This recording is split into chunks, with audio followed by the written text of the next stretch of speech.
Let's rise for the pledge, please. Oh, that's amazing. I pledge allegiance to the flag of the United States of America and to the republic for which it stands, one nation, under God, indivisible, with liberty and justice for all. Thank you very much. Can we get a roll call, please? Wonderjump. Here. Ybor. Here. Here. Gardine. Here. Palmer. Here. Mahan. Here. Klein. Here.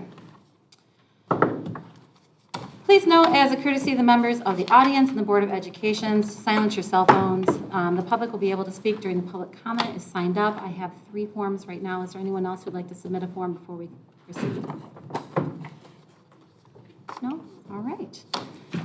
All right, we'll move on to our agenda. Can we get approval of the agenda, please? So moved. Support. All in favor? Yes. Opposed? All right. Consent action agenda. It's recommended the Board of Education approve the minutes of the April 18th, 2022 regular board meeting. So moved. Support. All in favor? Yes. Awesome. Moving right along. Our regular action agenda, our first item. It is recommended the Board of Education approve the attached resolution expressing support for the Kent Intermediate School District's 2022-2023 general fund budget. Can I get a motion? Support. And as you know, Section 624 of the revised school code requires the Kent Intermediate School District to submit their general budget to us, and Heather's going to give you a brief overview of that. Yep, so by law, local school boards only vote on the general fund. However, in the spirit of transparency, Kent ISD has provided all 3 of their major operating funds, which includes general fund, the Career and Technical Education Fund, which I'll refer to as CTE, and the Special Education Fund budgets. So I know there was quite a packet put together by the ISD, and I'm just going to focus on a couple of pages that I thought were important to share and to show basically how the Kent ISD not only is providing services to Grandville Public Schools, but also their stewardship of public dollars as well. So the first thing I wanted to kind of highlight was Kent ISD is projecting to levy 5.5157 mills on all county properties this coming year. And they included graphs of where they land, where their general fund millage, and well, all 4 of these millages actually, but against the other ISDs in the state. So the lowest out of those listed for their general fund. When it comes to their special education, they're right in the middle, and I think it's important to note that the special education millage, like 95% of those dollars are coming back to the local districts to help support special education programs. Again, right in the middle with their vocational education millage, which again, those are CTE dollars. And those are going to fund programs out at Kent ISD, as well as some satellite campuses that all students within the county can attend.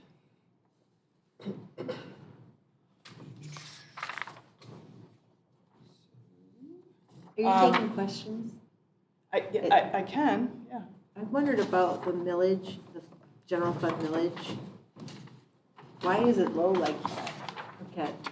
I mean, I guess I would have, I can back Guess? you on that. I don't know. I mean, Oh, you don't know? Okay. I really don't know the answer to that. Yeah. I guess that is what, where they fall and what they need to run their operations. So from their debt millage perspective, All they need. that's all they need. Right? Thank you. This budget is also based on the governor's executive budget that was released in February.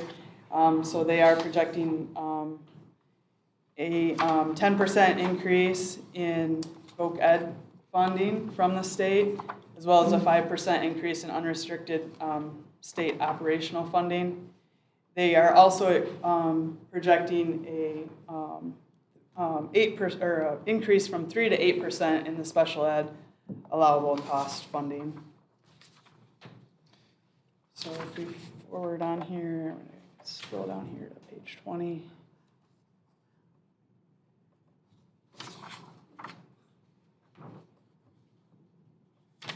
So Heather, one of the things that I'm trying to get a handle on here is, and I know some of this must be COVID funds, but when you look at page 21 and it shows, you know, their budget over the last 4 years and how it leaped by a significant amount. Where are they putting that funding? So when you look at part of the significant increase is in their general fund, the largest grant they have is Great Start Readiness. So I it's saw that. So that is where a big chunk of that additional funding is coming from, because in the governor's proposal, Great Start Readiness would now be funded at the full foundation, where it currently, it incrementally has gone up, but it hasn't been funded at the full foundation Right. to this And point. GSRP also received a significant grant this year too. Yes, For this- equipment and capital. So how does that flow down to the districts? So what the districts do is they declare a number of slots, and typically that is based on space in the facilities. In Grandville, we try to make sure that we have enough room to service kids that are in Grandville. Now, we do tend to service additional that may not be Grandville residents, but the districts receive a per pupil or a per slot amount for those services. Kent ISD, though, hires the teachers. They're just renting basically facility space from us. So we don't know what it was back in 2020, 2019. We don't know what. Because we're at 31 million. I can go versus- back and look and get you that number, but I don't know it Just- off the top of my head. I'm curious to see what it was. I mean, they've always been great stewards, I just want to understand it. I'm just trying to tie all the numbers together. I can look back and ask them for that information. Okay, just tell Ron it was from me. Okay. So they're looking at a $1.1 million surplus to their general fund, which would bring their ending fund balance to just under 7.6 million, which is 13.03% of their expenditures. I'm going to move on to, unless there's any more questions on their general fund, I'm going to move on to their special ed fund. So just note that, again, that their special education fund is by far the largest of the three major operating funds. The majority of their funds, over 95%, flows through to the local districts. And those flow-through funds include funding like Act 18 distributions, payments for center and autism programs that are run by the locals, Medicaid funding, IDEA grants, and cooperative services like special ed transportation and itinerant staffing. Just a reminder that our itinerant staff, they fall under our GEA contract, however, they are on Kent ISD's payroll. And that is done because it is a benefit to us. We receive additional funding to have them out there on Kent ISD's. Do all districts in Kent County participate in the itinerant staff? Yes. How many ISDs do that transfer to a very similar program? Yeah, I don't know Any the idea? answer to that. Okay, just wondering. You always gotta get questions. I know. If you scroll down to, or flip over to page 28, it again breaks down those different services that are provided through special ed. And they are looking to end with a 7.2% fund balance percentage in their special education fund based on expenditures.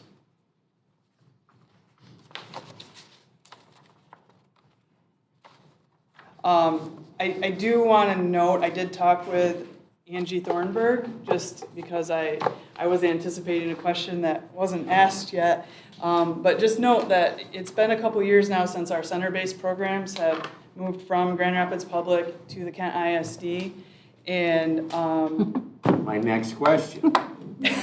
Go ahead. And so in talking with Angie, she is, we're seeing improvement. Like, they're not just gatekeepers anymore. We're looking to do what is best for kids. So if there are programming needs that the locals are struggling with, the ISD has been able to help. Additionally, it does mean that our costs have gone up, but that is a good thing because there were a lot of unfilled positions previously when it was housed by GRPS. So we had a lot of long-term subs in positions.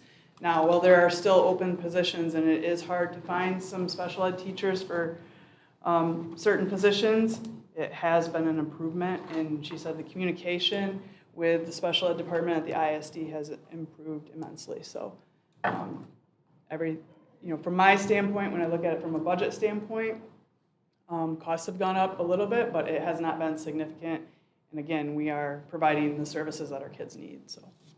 So there are two, outside of Lincoln, there's two facilities that most of the students that transitioned beyond high school went to, either Mayfield or Straight. They did a wonderful job of updating Straight. And I'm told they're closing Straight next year, and I'm wondering where they're going to house these students. I don't know the answer to that. I don't know if Roger has any. Is it back at KBO? I'm not sure. I'll have to check. Okay. They haven't, they talked, I mean, I knew they were going to close down Straight, but I'm not sure where they're going. Okay. Last but certainly not least is their CTE budget. So they have 22 state-approved programs that they offer at their center and satellite locations to serve over 2,000 students throughout the county. The CTE fund also supports 45% of the operating costs for Kent Transition Center, which offers career exploration and technical training for special needs students. They outline on page 40 the major programs and services that they offer, from administrative to health careers, technology services, auto tech, career readiness, etc., mechanics, design labs. There are a lot of opportunities that would be quite costly to house in a local educational setting, just because you might not have the number of students interested, let alone the infrastructure to be able to support it. And that's pretty much all I had on that, unless you have any other further questions on their budgets. Nice overview. Thank you. Thank you. Thanks. All right. Take a roll call vote.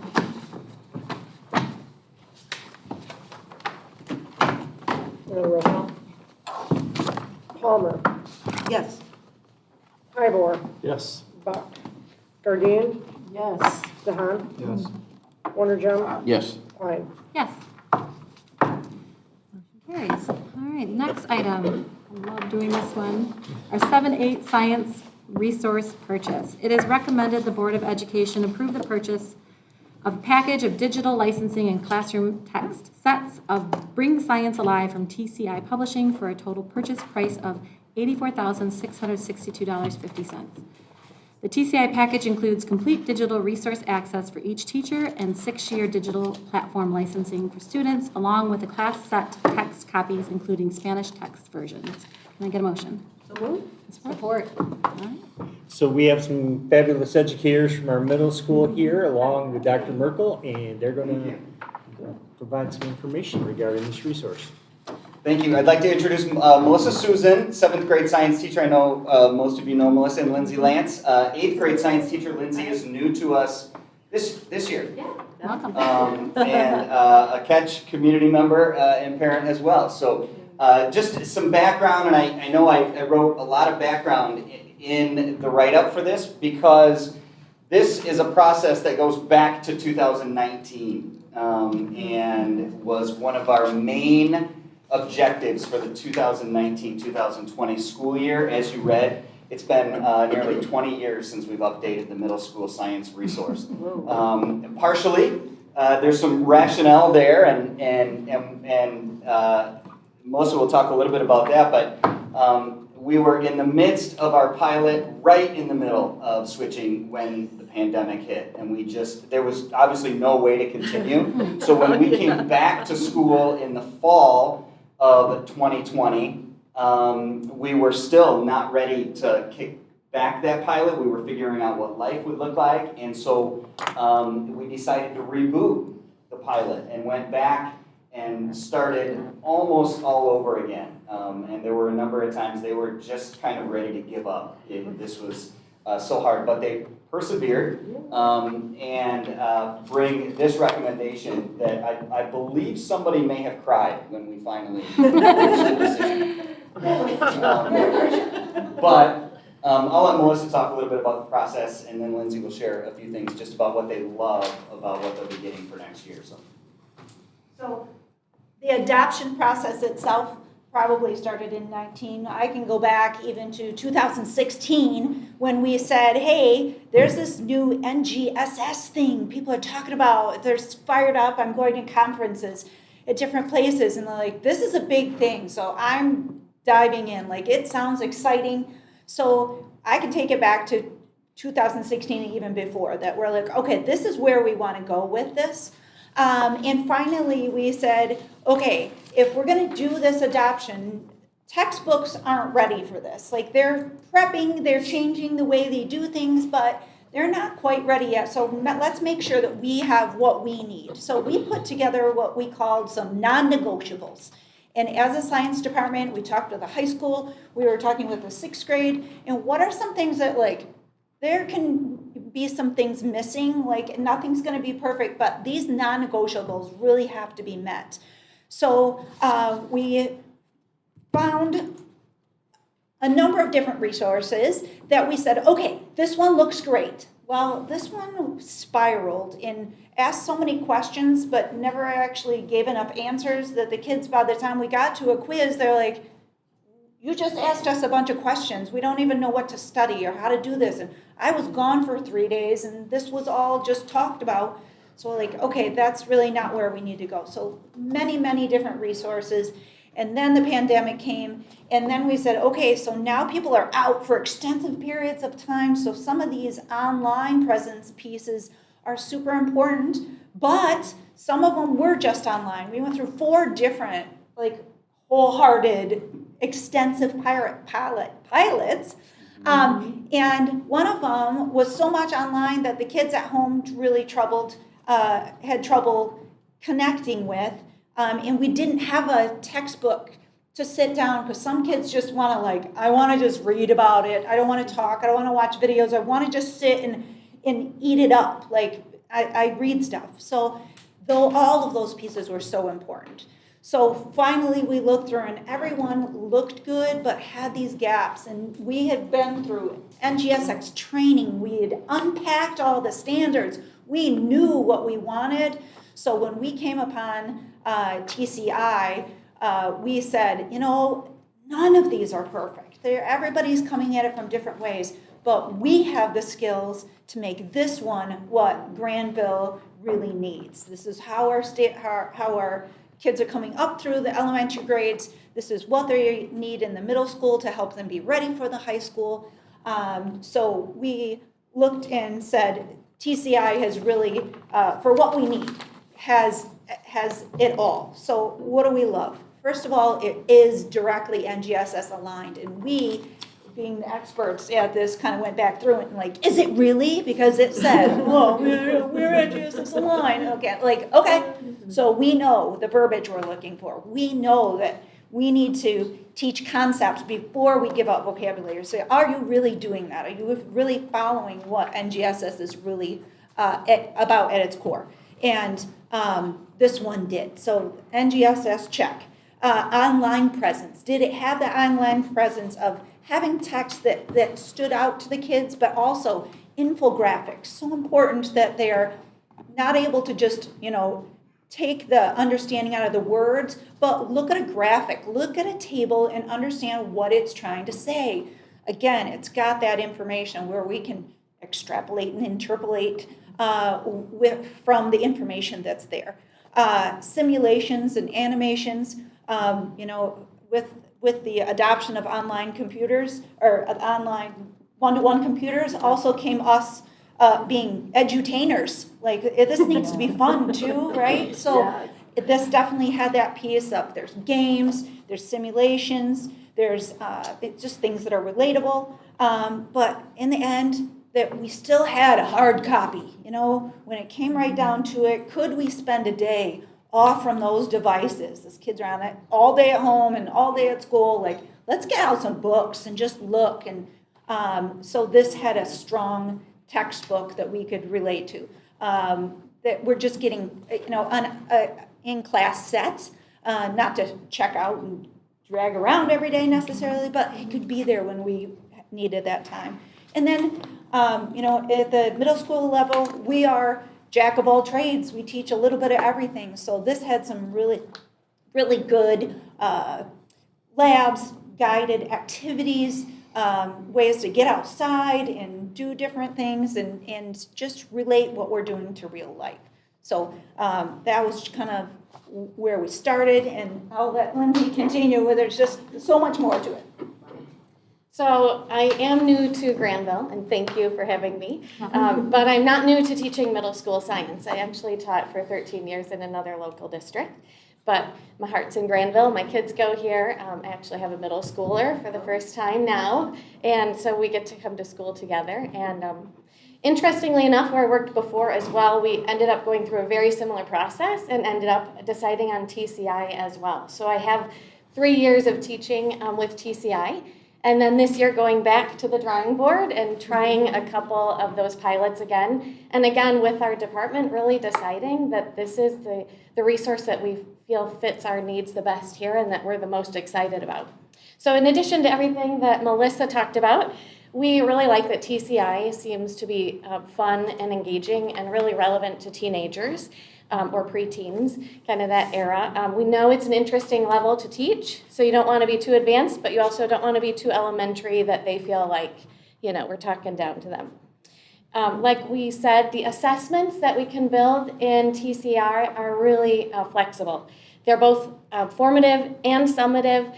We can sort questions based on kind of depth of knowledge. We can sort them based on the standards that they cover. And it just is very flexible, so we can even create different assessments based on class needs during a given year. The phenomenon that they have some wow factor and some interesting factors. A lot of times they come with, watching a video. And one that I give as an example for recently is in the physics unit, we're talking about, well, what causes motion? How do we describe what motion is? So we have, a picture of a train. And, with a still image, you really can't tell what's moving. And we talk, and then you kind of push play and the trains start moving and you realize there's actually a lot going on in this picture. And so we how do you describe what is motion and how do you describe that to someone? Of course, this integrates with Google Classroom, which we all love and use every day. And again, it's that online presence. It's very easy to adapt that way. And again, the flexibility that teachers have to really put their own stamp on this program, to make it our own, use our expertise and our training has been really exciting and a great fit for us. So we're excited to hopefully get this approved by you and to continue going forward the next few years with the resource that we are excited about. So. Thank you. One thing that we haven't talked about yet is this package includes a 6-year online license. Melissa mentioned classroom sets of text, including 10 Spanish copies for our EL classrooms. The online version also offers language options as well as reading level adjustments. But what's missing here, that I think one of the things that I'm most proud of their work is all the hands-on material that comes with it. So for the last 6 years, maybe more, they've been developing their own lessons. They know how to conduct a lab. They've been through the NGSX training, modeling training that presents an inquiry base. So TCI has packages where they'll sell you a lab kit for, I believe it was $1,049 per unit, but it's a lot of the things that they've already been doing. So we're gonna, again, invest in our people in doing some organization to building the kits that they've already done and work, and utilize this just as an enhancement, which is really, really exciting, and a credit to our teachers. Well, I certainly have an appreciation for everything that you did to research and pilot. And Lindsay, your expertise is so appreciated. Welcome to Grandville. It's exciting. I don't have a lot of questions about the actual curriculum because I trust our teachers that they're ready for this. And it sounds like they did some great homework in getting it going. Over a long period of time. When we talk about those NGSS Yeah. sessions, it was so long ago that I went to them.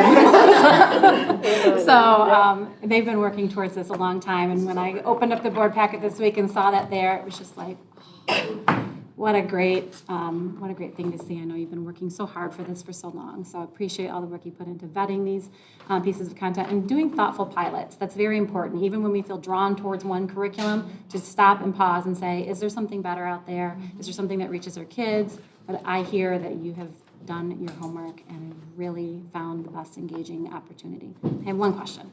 The digital license, have you looked into what that costs after 6 years from now to re-up that? Because I'm assuming if we kept the last set for 20 years, we're going to have to maybe relicense this. And does that include a refresh of any content along with it? Yes, so it automatically, through the 6 years, any refresh automatically is part of it. So one of the things that the teachers really liked about TCI it also is that they're very receptive to feedback and making immediate changes, and then those are live in what you have. The exact cost of beyond that, we'll need to reevaluate come year 5. Okay. Because at that point, it will be most prudent for us. They'll sell you, they'll sell you a 1-year license, but they'd rather sell you a 3-year license for just a little bit more. So we'll need to revisit that and see where we are. And if we are where we expect to be, then we'll probably refresh for another multi-year. Fantastic. And I can attest, we looked at TCI as like the second of our 4 major ones. We looked at a few others, but I can tell you from when we were dabbling with it that first time to post-COVID, huge changes. I mean, structural, like the guide on the left, how it works, available things, labs that were available, like it is in constant upgrade.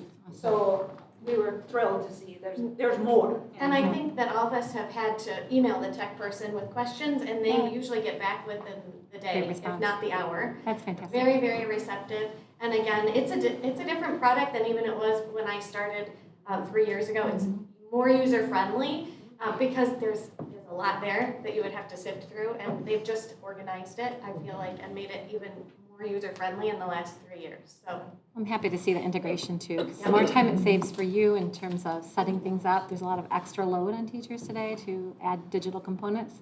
Gives you more time back to focus on students and learning, so it's nice. It's more of a procedural question, but when we switch textbooks like this, does it go through like the curriculum review board? I don't know exactly how it works. Isn't there like 30 people? Does this go through that? Yeah, so multiple levels, as a matter of fact. So their department will start with a recommendation through their school improvement team, and then once the school improvement team gives approval, it goes through our district school improvement team, which is the curriculum review board, with representation from across the district.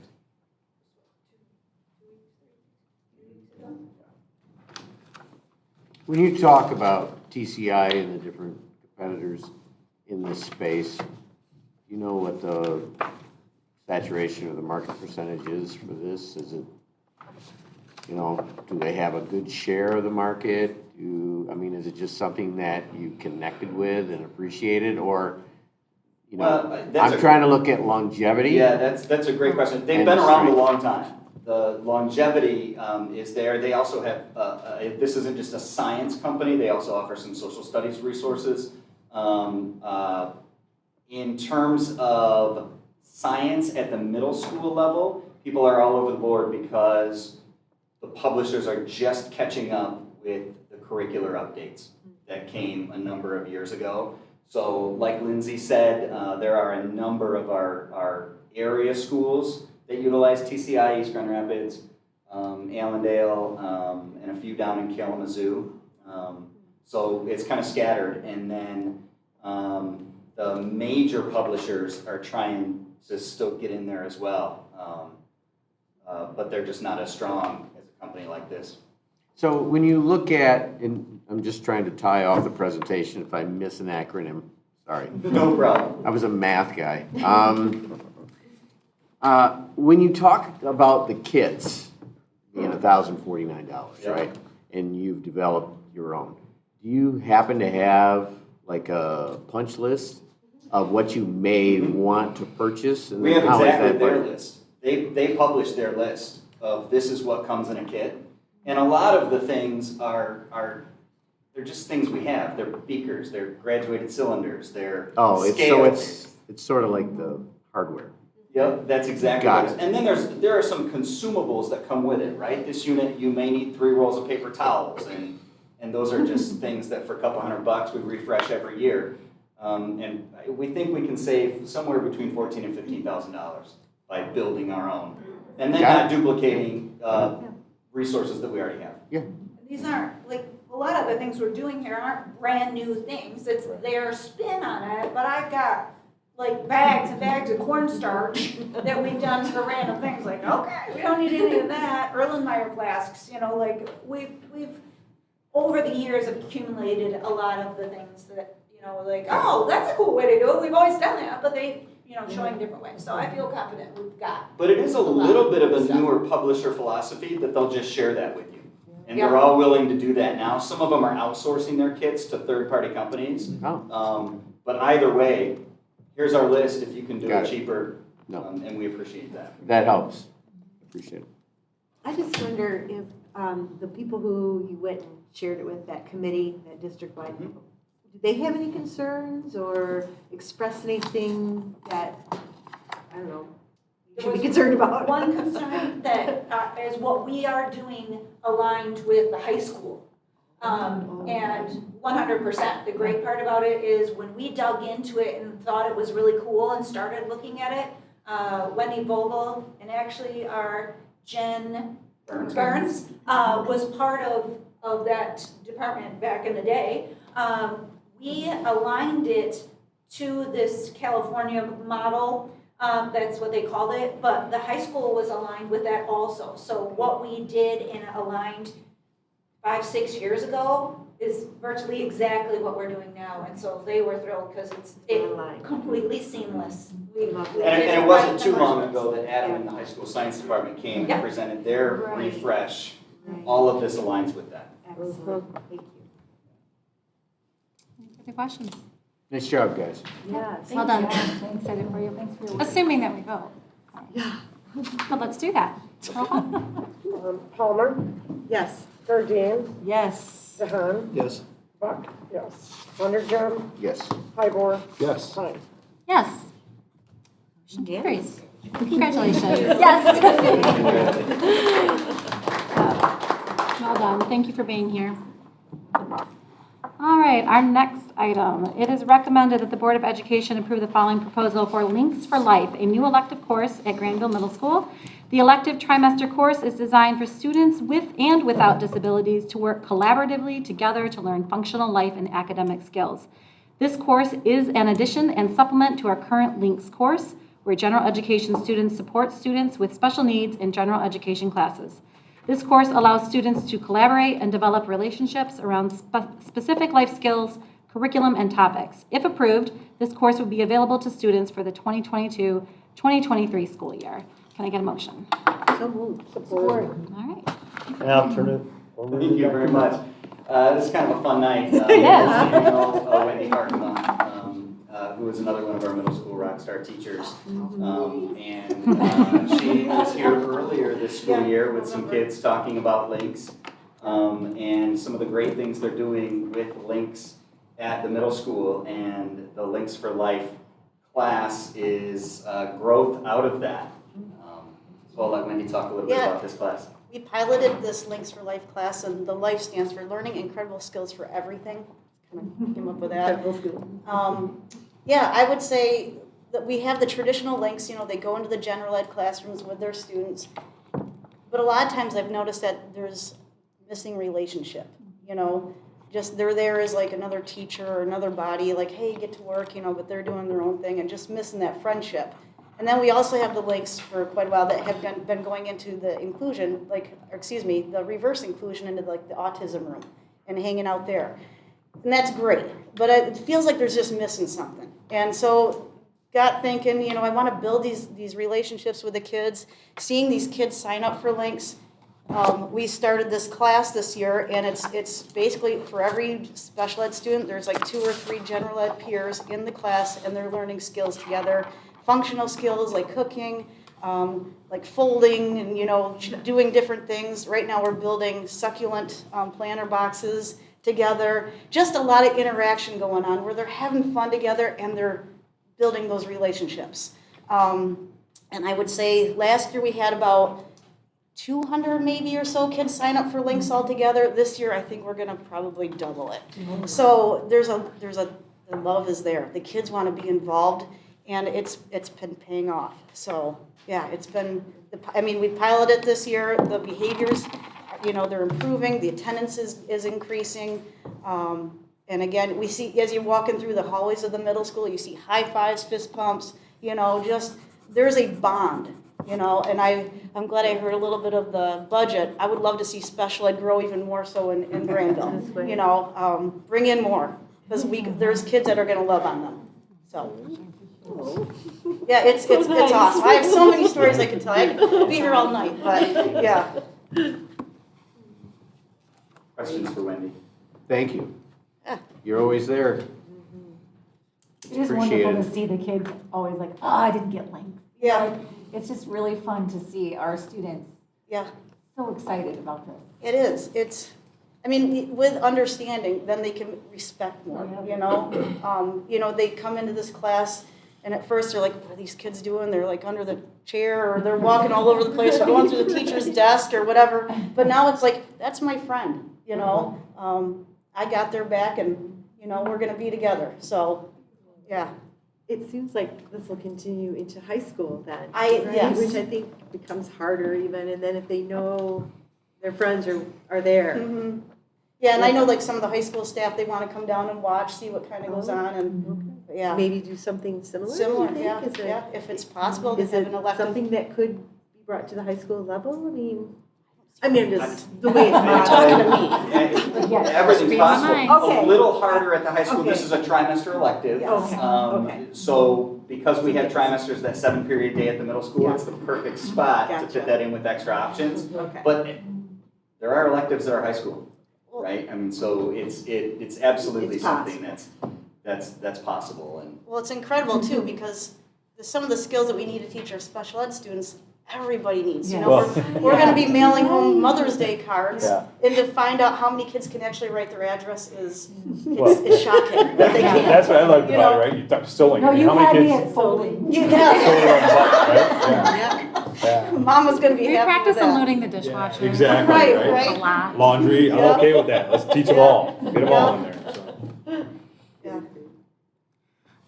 My question, besides praise for this, and I'm always excited when I see this program grow, is what kind of space do we have for students in these programs that have high functioning autism, that might not be in the resource room and might blend in with the gen ed population, but still need these kind of supports? Where do they fit in? They fit in perfectly. This class, for example, I have a higher functioning student with autism, but he eats alone at lunch. And lately he was, and I told this story a couple weeks ago at the district level, getting bullied, you know. And so this came out in the class. We talked about it a little bit. And I brought this student, his name is Tyler, down with another boy who he wants to be friends with, who's in the class with him, and brought him down to the cafeteria. And this other boy said, "Man, Tyler, that's not right. You should not be treated like that. Here, this is where I sit at lunchtime." And he pulled up a chair. He said, "You're going to join us. And all the kids that sit with me are," and he listed them all off. And then he said, "Now, Tyler, show me where you sit so I can see who's been bugging you." You know, so I mean, some of these kids, like, they fit in perfectly. You know, it's just, they feel like, I can be me. And I had one student actually say, "Man, Mrs. Harkema, I feel appreciated and loved in this class." You know, and it's just, all you're doing is just bringing it together. So, Yeah. Glad to hear that. yeah. Thank you. I don't know if I answered that question, but they fit perfectly. You did. Good. Any other questions, comments? Oh, just love you. Thank you. Thank you so much. All right. Yeah. Let's take a vote. All in favor? Yes. Opposed? Motion carries. Awesome. Thank you, Thank guys. you so much for everything you do. Thanks for that. All right, next item. New middle school security cameras. It is recommended that the Board of Education approve the purchase and installation of 92 security cameras as part of the new middle school construction project at a price of $100,549.11. Can I get a motion? So moved. Support? As you know, we have a new middle school on the horizon, and we're very excited about that. And Walt is here to talk to you a little bit about the security cameras. Exciting security cameras, but still obviously critical. This will expand the district's security camera infrastructure. Obviously, we have an existing security camera system throughout the district. This installs state-of-the-art high-definition security cameras covering all critical areas of the new middle school building. I think it, obviously is part of the critical security infrastructure of the district. We went through a public RFP process, had some really competitive bidding. In the end of the process, the RFP was awarded to ROK, which is a company that we've worked with successfully in the past. So we're excited to get these ordered. Obviously, ordering them quite far in advance, but with everything going on these days, supply chain issues, we want to make sure that we get them in on time. How big of a group is ROK? How big of a company? I'm not sure as far as like number of employees. Yeah. They are a platinum level vendor for Milestone as the security system that we run in the district. So they have quite a bit of experience with the system. So, because you talked about the alternative models, right? Something they were going to be able to build on site or something like that. Was that the case? Yeah, so actually, again, those supply chain issues, the cameras that we specified for the new middle school, one of those specific camera models, they said that's actually would be affected by a supply chain issue and wouldn't necessarily guarantee that they could meet our timeline. Yeah. So they proposed an alternate camera that actually has, saves us a little bit of money and also has some superior specifications so that, substitute that in helps us meet our timelines. You feel good about the longevity and of this company, right? Because that's just one of the things, right? When you have someone building something special, right? Hopefully it is reverse compatible with other, cameras if we needed to, right? If something happened to ROK, these are cameras that they built, right? And is anybody else going to be able to? So ROK isn't necessarily the camera building company. They're a vendor for the Milestone security camera system. Right. And then the camera models that are proposed in the system are actually manufactured by a company called Axis, and they're very, very prevalent. The majority of cameras that we have in the district and that other school districts have around the area are Gotcha. I Axis. misunderstood that. I thought they were doing something special. No. Gotcha. Okay. Any further questions? Does it seem like the biggest difference between Moss and ROK is the understanding of needs? Is that just simply because they're new, or why is that? So part of the scoring there was, district familiarity with the company, and because we've worked with them in the past, I scored them a little bit higher, we scored them a little bit higher as far as understanding the exact needs and security concerns for the district in building a new building.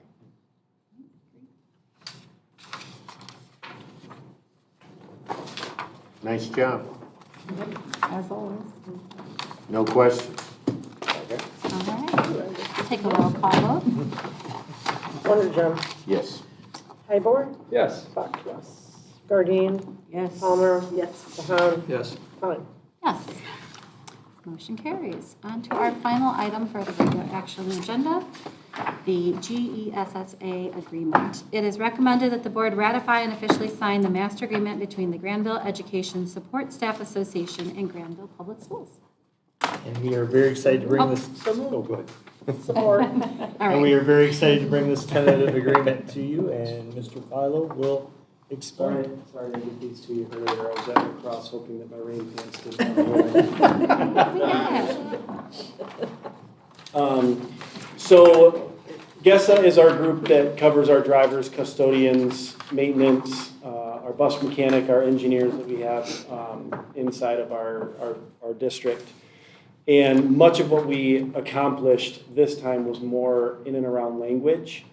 Particularly, we previously had a route selection process that was on a rotating seniority basis. And so we had people that were passing over field trips, things like that, and then others that couldn't take them because it pushed them over some overtime limits. And we've got fewer drivers now than what we've had in the past. And so we were ending up having to do more chartering than we were having our folks drive people around. So a lot of the language changes based on that straight seniority piece.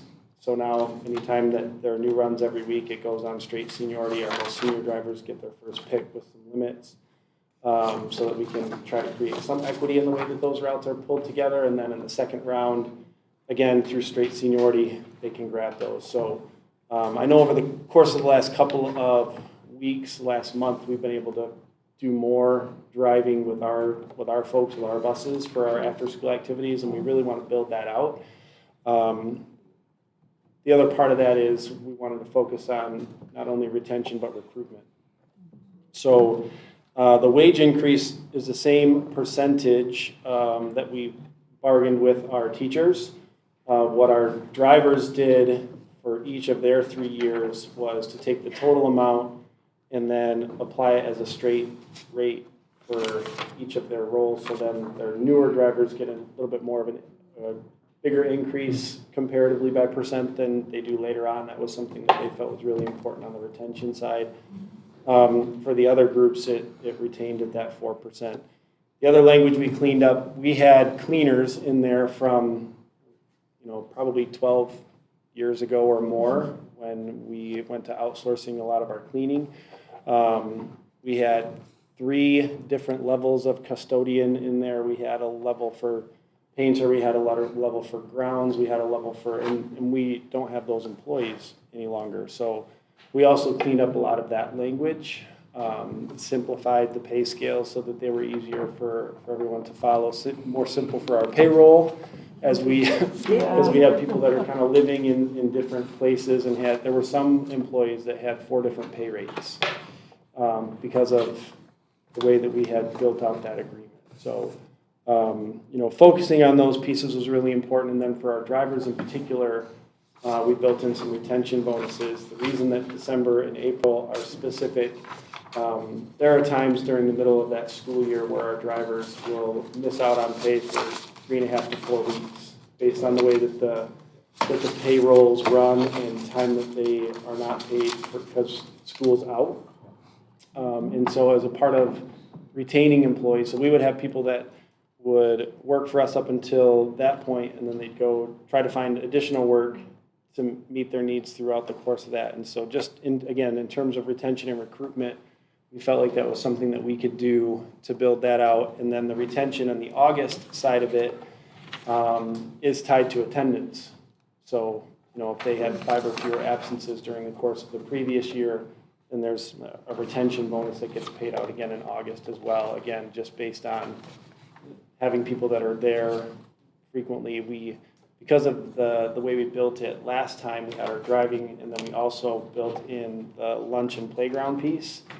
And there were times when people would do their route, and then they would take sick leave for their lunch and playground piece, and then they would do their route.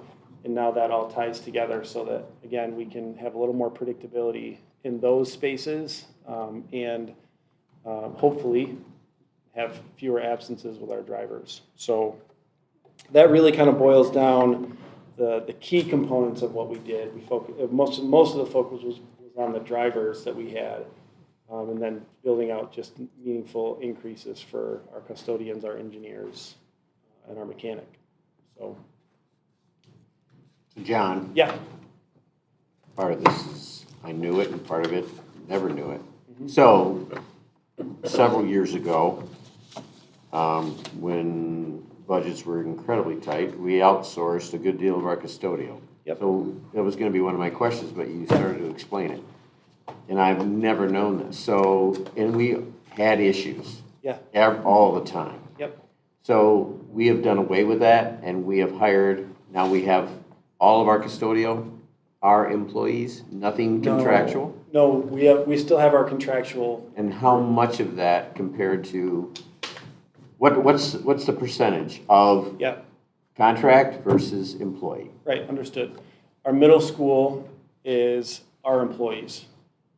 Every one of our other buildings is outsourced on the cleaning and custodial side of it. Not outsourced with the engineering and maintenance piece, but on the custodial cleaning side of it, every building other than the middle school is outsourced.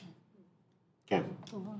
And then, it's not really tied to this, but it is. So when it comes to issues, are we with a different contractor, or are we just, able to retain good contractors? Because I know that was an issue in the past. Yeah, yep. So we actually have two different groups that are working with us. EnviroClean covers the high school, because the high school is its own beast.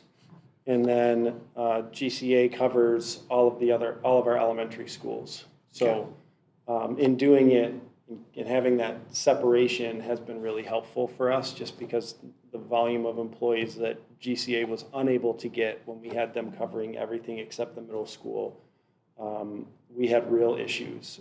So we shifted to EnviroClean at the high school, and that has worked out really well for us. Okay, and then on this summary you provided for the driver retention. Yep. This is a one-time payable, or? Which one, the retention bonus? Drivers will receive, and you give the amounts on these dates. Yep. Is this just for the current school year? No, it's for the next three. It is for the next three. Yep. So this is a recurring cycle. Correct. Yep. Okay. Is this part of the COVID funds? Are we using No. anything for that? We can't. Okay. Nope. All right. So we're trying to do a like for like in providing a similar appreciation. Yep, to them. similarly. It's been tough to hold on to drivers. That was going to be my next question. Like it is anywhere else, it's been tough to hold on to drivers. We've been pretty fortunate that our drivers have stayed, but we're also looking ahead 2 to 3 years. Once our 5-6 building gets online, depending on when our 5-6 students start, we haven't made any of those determinations yet, but it may expand the number of drivers that we need to have. So under the recruitment side of it, we felt it was really important. Comparable wages by hour for us across the county are a little bit lower. So what this does is it says, you may accept a little bit lower rate here, but there are payments through the middle on the retention and recruitment side that we're trying to hold for you. So those are some of the things that we kind of worked with them that they said they would really appreciate. We can do a higher wage, and they're like, but it still doesn't help us over Christmas, spring break, and even coming back in the fall. So when they come back in the fall, if we start driving August 24th, they won't receive that payment, a full payment, until September 23. So there's a full month of where they're working before their hours catch up to a full pay. So that was something they said they'd really appreciate, and that was in part of the bargaining why we landed there. Do you happen to know what our longevity percentages are compared to other districts? I don't have it right off the top of my head. How do you think we stack?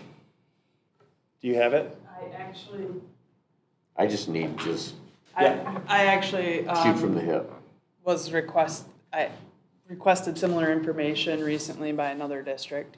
And one of the questions was, how many of your drivers live in Grandville? And ours is just under half. So I thought that was pretty huge. I'd never really looked into that before. But in terms of longevity, we are hiring drivers, and we do have new drivers, but the majority of them have been here for quite some time. So. You know, Dar's still around. She was driving Jeff. How did those charters affect When he was 2. what we could do as far as, 'cause I mean, several times we would show up to any of our meets and have those charter buses.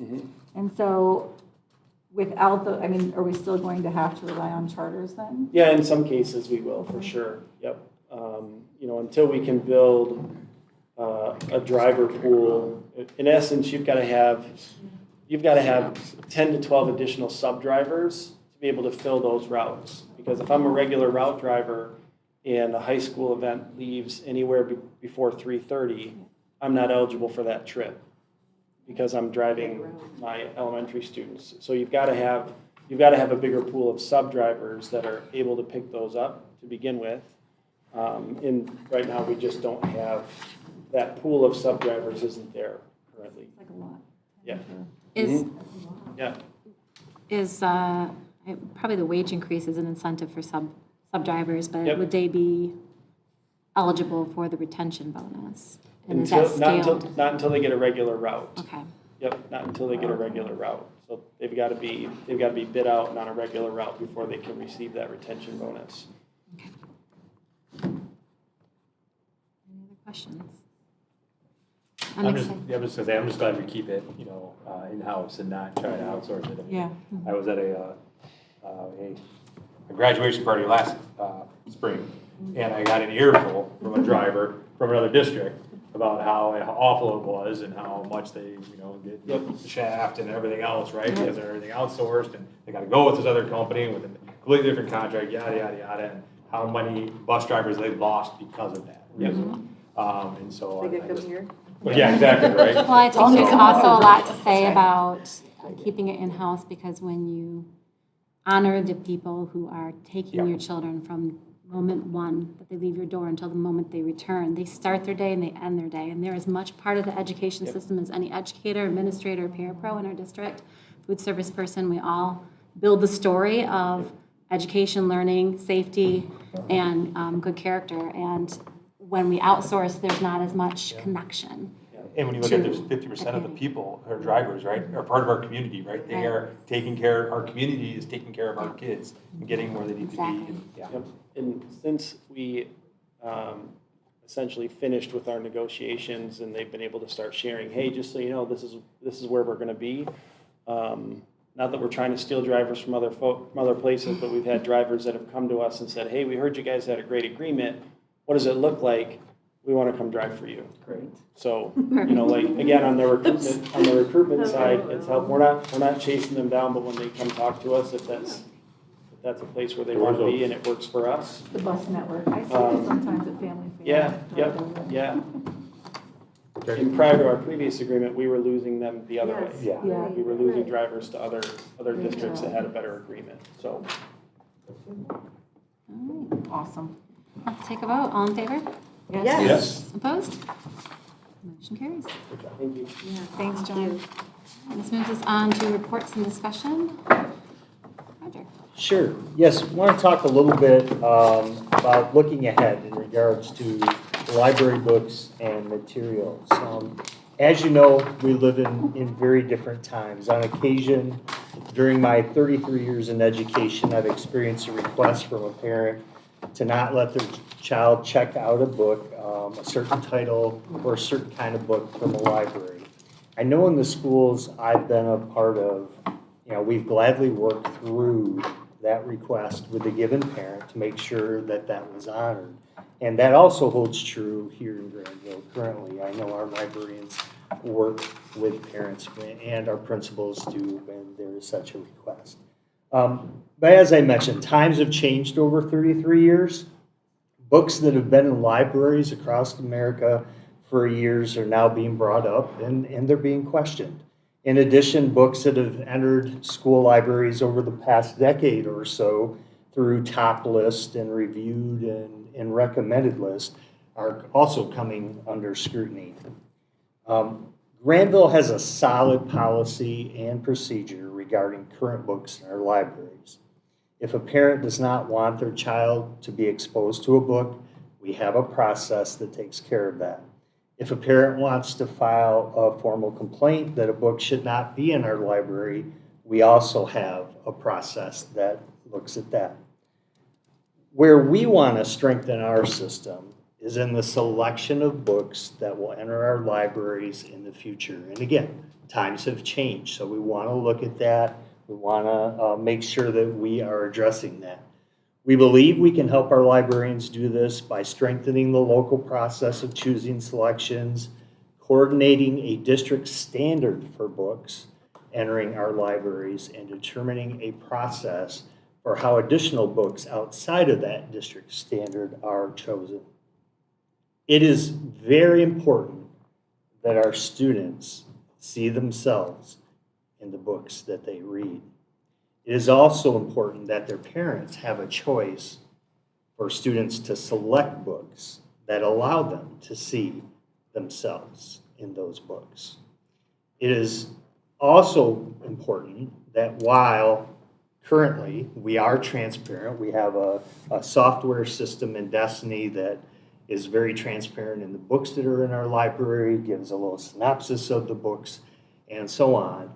But it is also important that we continue to ensure transparency for parents regarding our offerings for their children and the option to choose what books their child is or isn't experiencing from our libraries.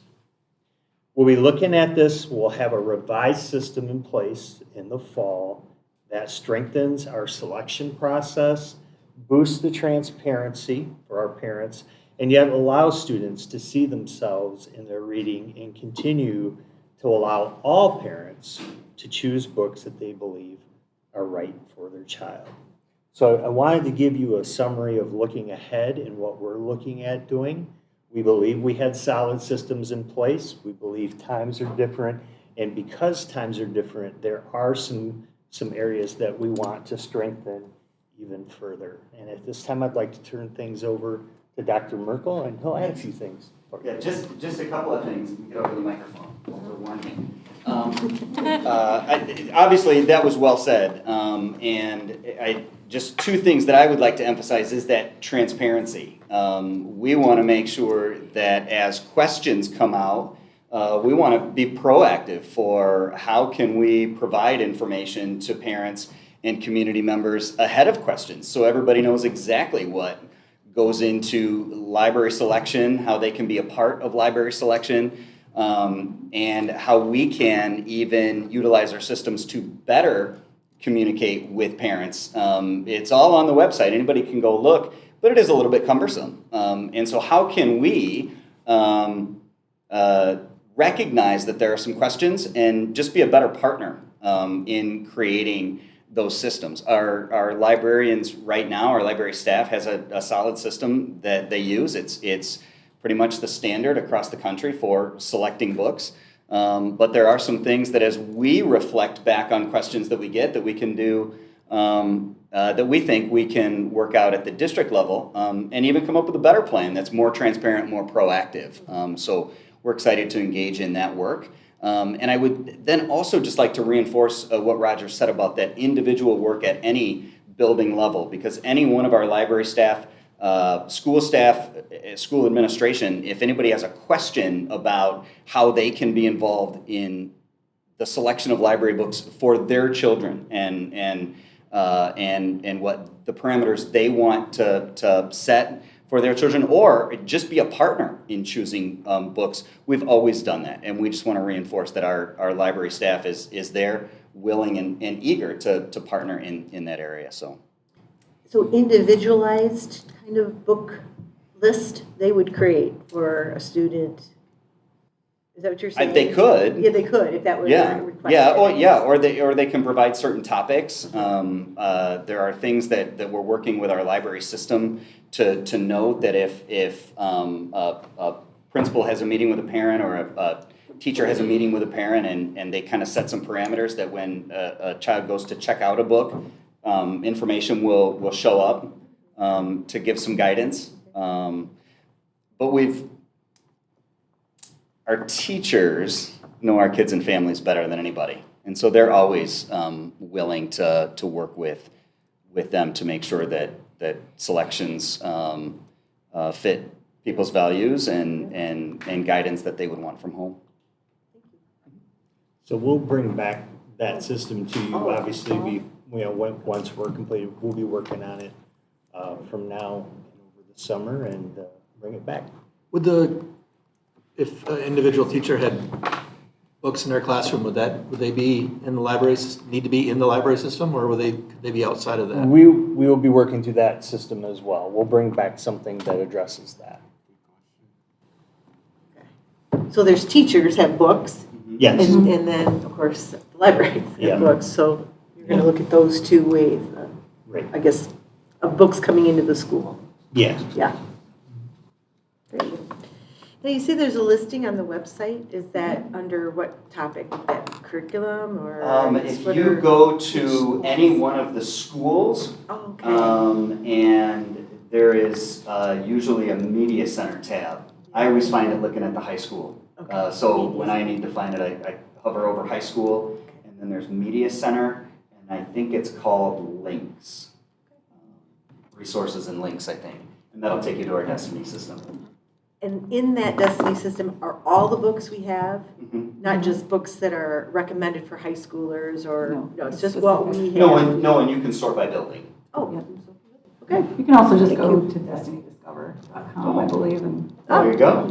Oh, wait. I'm taking extra clicks. Isn't that what they say? Two clicks or less? Because then it tells you what state, it tells you what school. It's great. Yeah, it's very easy, very user-friendly.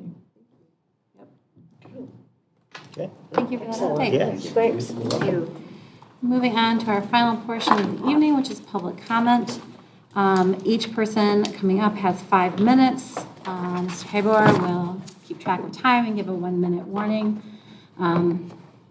During that time, please ensure that we're being respectful to the folks who are speaking. They're speaking to the board, and give them the space that they deserve in order to speak. And please make sure if you are speaking that your statements do not violate the rights of others under the laws of defamation or invasion of privacy.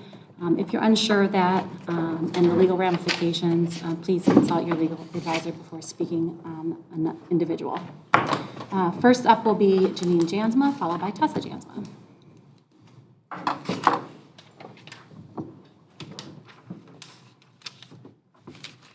Speaking of the library, my name is Janine Jansma, and you have my address on file. So it's time to wake up and understand what's really happening in this world.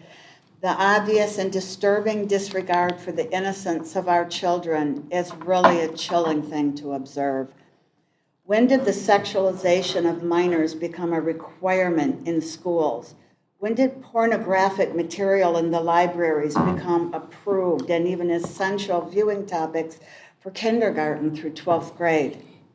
In researching what is being shelved in the school libraries, a real concern emerges. Vast amounts of inappropriate, unnecessary, and highly questionable materials are being offered students of all ages. The truth is going to come out surrounding the origins of the desecration of our children. It's painful enough to know the dark and seamy underside of the powers that be in this world. It's truly unimaginable how horrifying it will be to those who, whether in ignorance or through denial, went along in the perpetration of this very sick agenda. The world is under siege by a despotic, tyrannical, freedom-hating, and God-denying consciousness. Humanity is in a spiritual battle of epic proportions. After-school Satan clubs are popping up all over the country, and at the same time, prayer and God are not allowed. This world is inside out, upside down, and backwards. Good is called evil, and evil good. But not for long. The light is shining brightly now. The dark is being exposed in all its many horrid disguises. Truth is being brought forth, and nothing can stop the revelations that are to come. Our founding fathers knew this time would come. Our Constitution is a divinely inspired document, and the adherence to its principles will see us through. Freedom and sovereignty come from God, not government. Those who know this cannot and will not be imprisoned by psychopathic, power-hungry, and pedophilic lost souls. Belittling, dismissing, and ignoring those who are trying to bring the truth forward is not wise, nor is it advisable. A great revival is taking place upon the planet, the revival of God in our hearts, in our homes, in our institutions, and prayerfully and especially in our schools. Advocating for children's rights to be children is being on the right side of history. Common sense and simple human decency go a long way in the protection and the nurturance of the young. Sanity shall be restored in our world. Nothing can prevent it. God is still on his throne, and the truth shall be triumphant. Thank you. Thank you, Janine. Next up, Tessa Jansma, followed by Alan Traxler.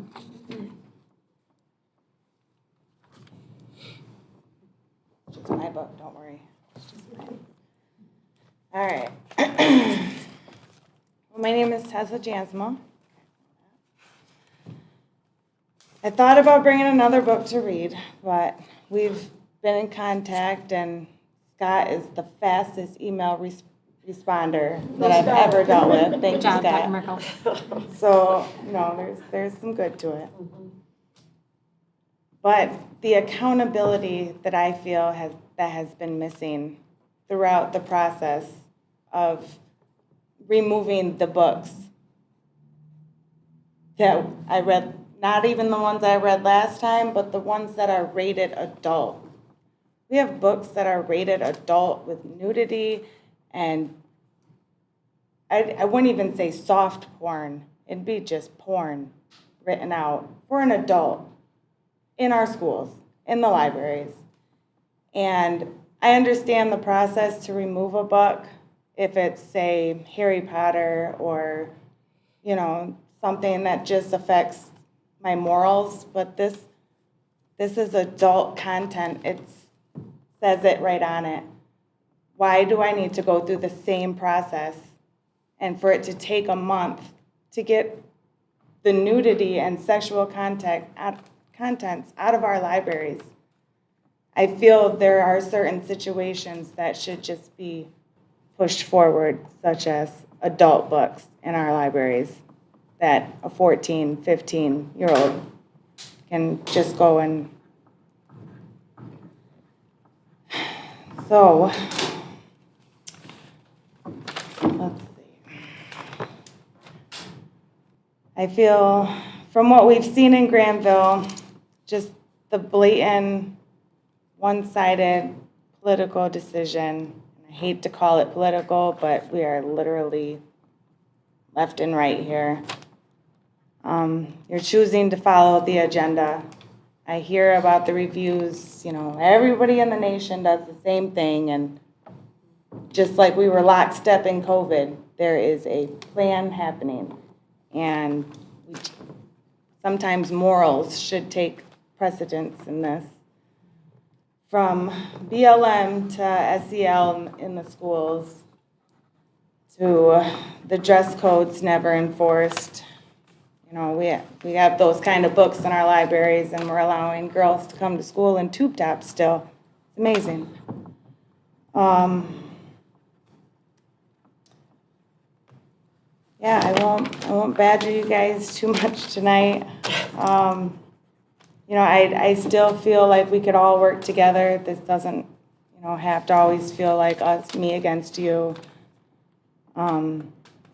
It's all coming out, and realistically would be a good time to prepare your staff for when 2,000 Mules becomes more known to everyone.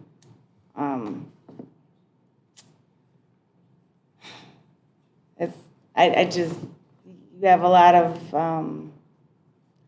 activists, I'd say, per se. We do have a lot of good teachers. I don't want to feel like I'm always bashing the teachers. I I haven't done school of choice for 8 years for nothing. You know, I appreciate Grandville, and lots of the programs that we've had are amazing. You know, our football, there's been a lot that's been great. But now that our eyes are opened and we are actually looking and paying more attention. 1 minute.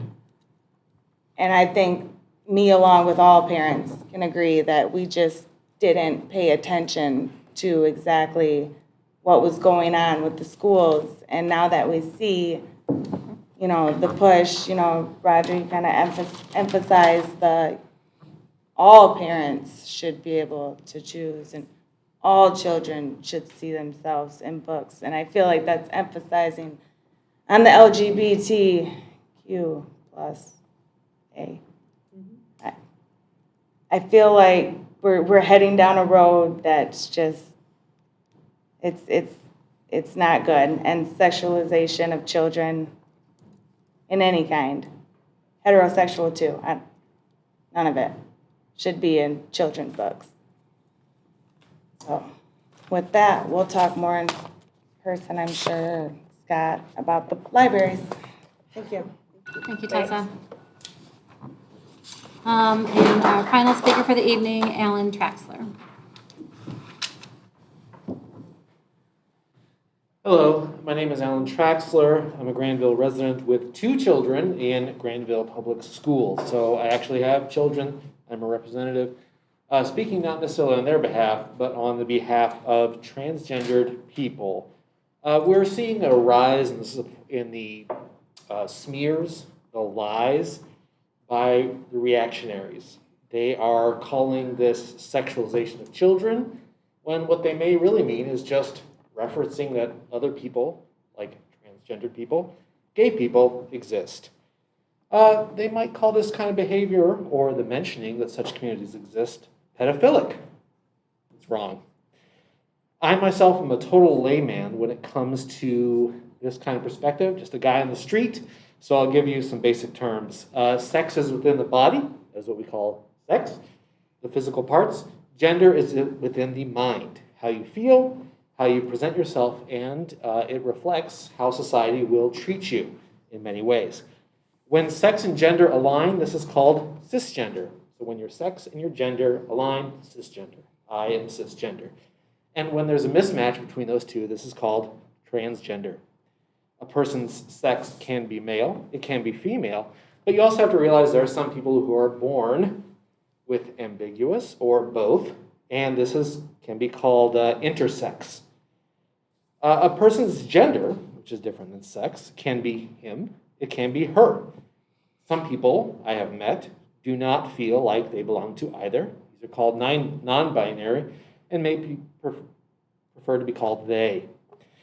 There are even some others who are gender fluid, feeling one way one day and the other the next. Maybe you could reference the comedian Eddie Izzard, someone who might represent that kind of gender fluidity. I want to repeat myself that sex is within the body and gender is within the mind. So when talking about these issues, you don't have to make it about genitals, the pieces you have. It can be about how you feel you are, how you represent yourself. And we can do all of this in a safe way that doesn't threaten anybody, that doesn't harm anybody.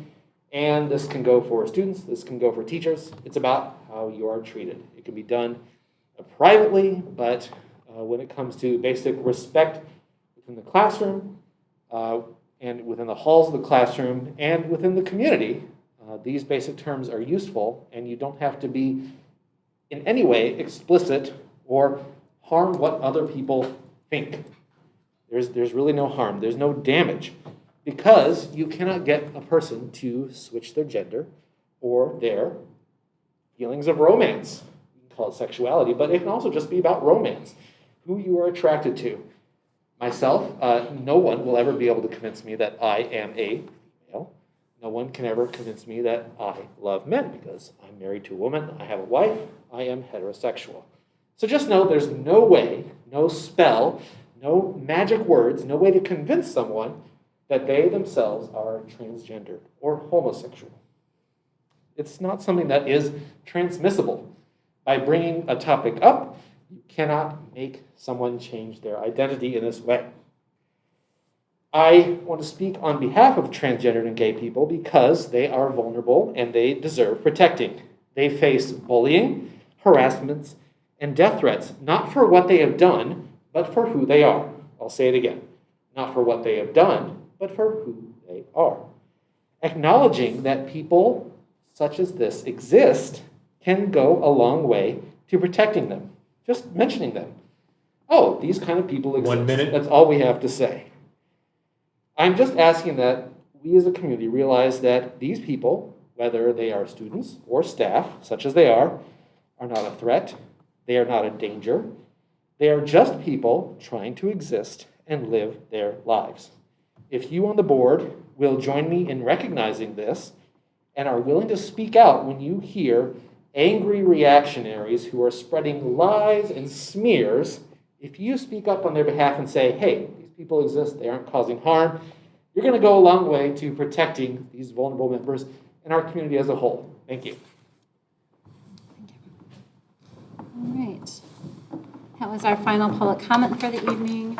For the audience, know we are going to be moving into closed session. We'll be taking a vote to do that in just a moment. Closed session is to discuss the superintendent's annual performance evaluation, OMA Section 8A. At that time, we'll take a 5-minute recess as well to give the board a chance to take a quick break, and then we will resume just with the board and the superintendent in this room. Okay? So, motion to go into move closed session. board. All right. We will do that right now. Take a All in 5 minutes. favor? I'm sorry. All in favor? Yes. Yeah. All right. 5-minute recess.